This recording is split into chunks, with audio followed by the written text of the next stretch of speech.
Hello, everybody.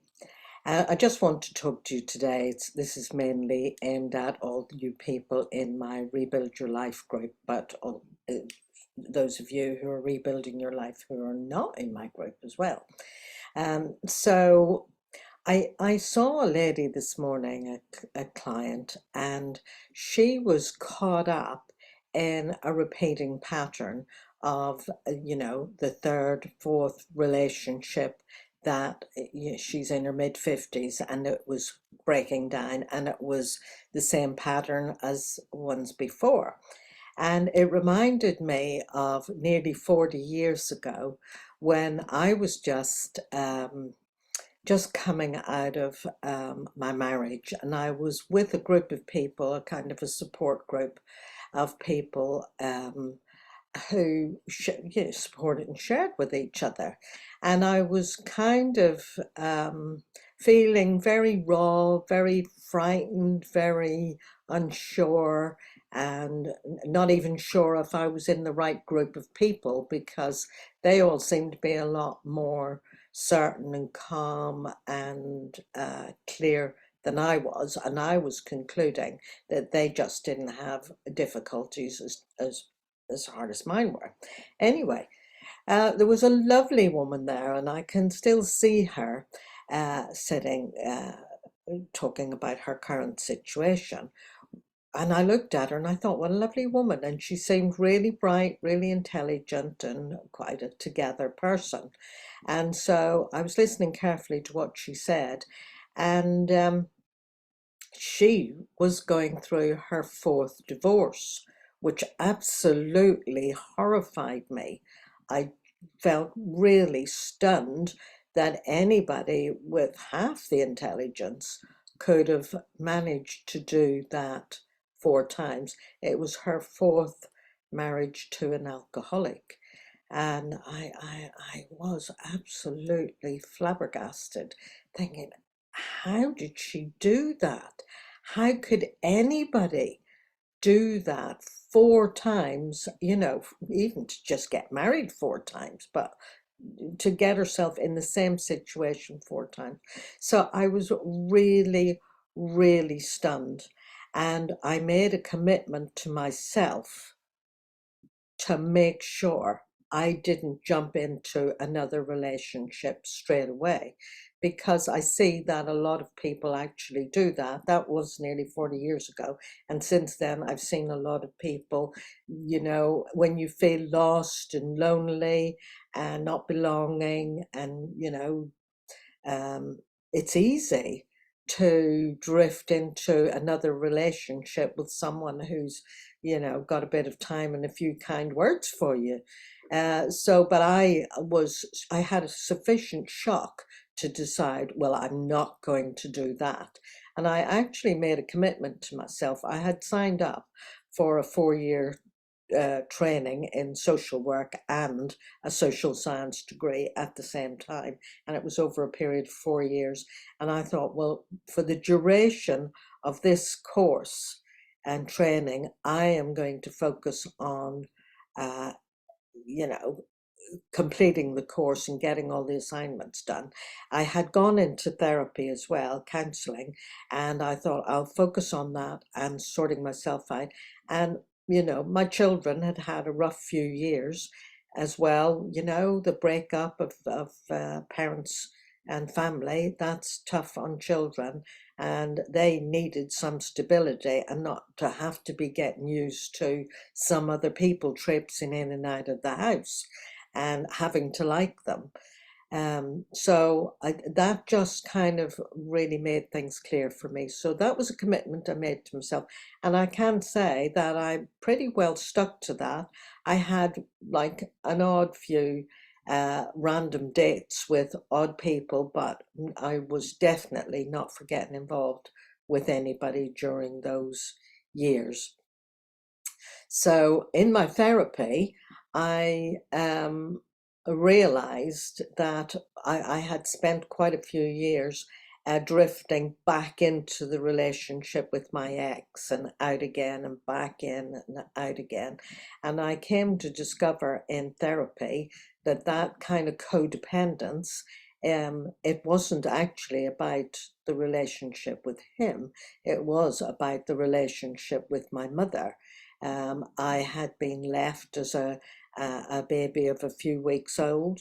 I'd had a couple of short placements before I went to the family that I was left with, which was only supposed to be in the short term, but in the event it just drifted on.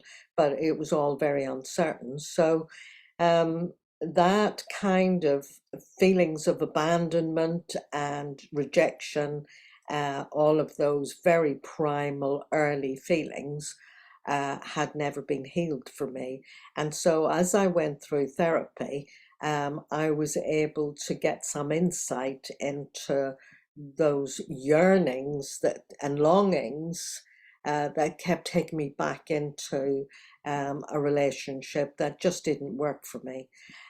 So I'm saying this because a lot of you who are rebuilding your life may be experiencing the same difficulties, and it's easy to think that these painful, longing feelings are about the person that you have moved on from or are trying to move on from.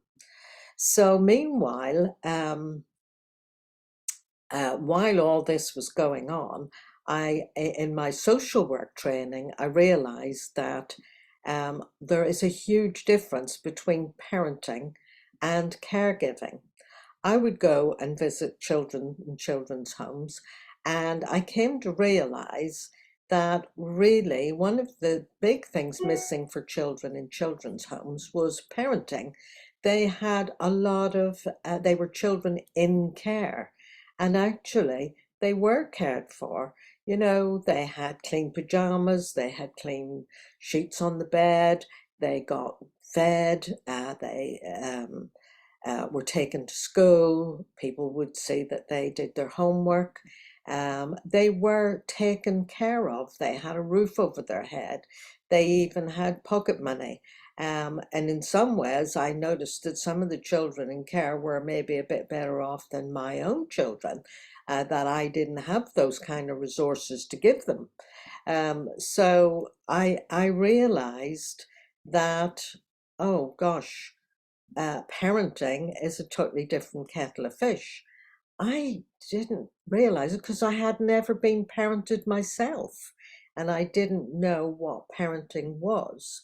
And I saw that what was missing, well, I didn't see this until like this is years into the job, and after the training, I saw that what was missing for the children in care, but also missing for children, even of stable parents of my generation, was a lack of presence, of actually being present, of actually being there, to see them, to hear them, to spend time with them, paying attention to them and their particular needs, listening to them, really getting to be able to read all their little signals that said they were troubled about something, they were anxious, they were worried.